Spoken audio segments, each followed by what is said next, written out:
ஒரு பசுமை சூழ்ந்த காட்டில் பிரகாசமான கண்களைக் கொண்ட நிக்கோ என்ற வினோதமான அணில் ஒரு ஒளிரும் பண்டைய வரைபடத்தைக் கண்டுபிடிக்கிறது. டோட் வரைபடம் மர்மமான சின்னங்களுடன் ஒளிர்கிறது.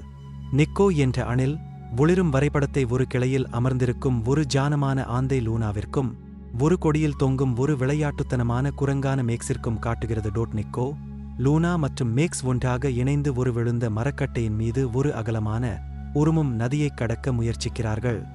மேக்ஸ் நிக்கோவை சமநிலைப்படுத்த உதவுகிறார். லூனா மேலே பறக்கிறார், வழியை வழிநடத்துகிறார். கீழே தண்ணீர் தெறிக்கிறது, மூடுபனி எழுகிறது. டோட் மூவரும் காட்டில் ஒரு நீண்ட தந்திரமான பச்சை பாம்பை சந்திக்கிறார்கள். மேக்ஸ் பழங்களை வீசுவதன் மூலம் அதை திசை திருப்புகிறார். அதே நேரத்தில் லூனாவும் நிக்கோவும் பதுங்கி கடந்து செல்கிறார்கள். அடர்த்தியான கொடிகள் மற்றும் நிழல்களுடன் பதட்டமான காட்டு சூழ்நிலை. நிக்கோ, லூனா மற்றும் மேக்ஸ் மூச்சடைக்கக்கூடிய விஸ்பரிங் நீர்வீழ்ச்சியை அடைகிறார்கள். ஒளிரும் நீர் மற்றும் மூடுபனி காற்றுடன். நீர்வீழ்ச்சிகள் மந்திரத்தால் பிரகாசிக்கின்றன, மேலும் ஒளிரும் பட்டாம்பூச்சிகள் சுற்றி பறக்கின்றன. ஒளிரும் நீர்வீழ்ச்சியில் மாயாஜால பிரகாசங்கள் நிக்கோ, லூனா மற்றும் மேக்ஸைச் சூழ்ந்துள்ளன. நிக்கோ மகிழ்ச்சியுடன் பாடுகிறார். லூனா ஒரு சக்திவாய்ந்த கதையைச் சொல்கிறார்.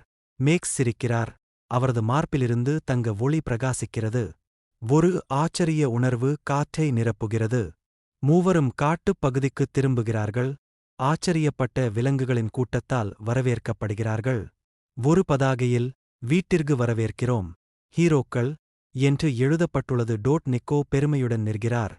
லூனா தனது இறக்கைகளை விரிக்கிறார்.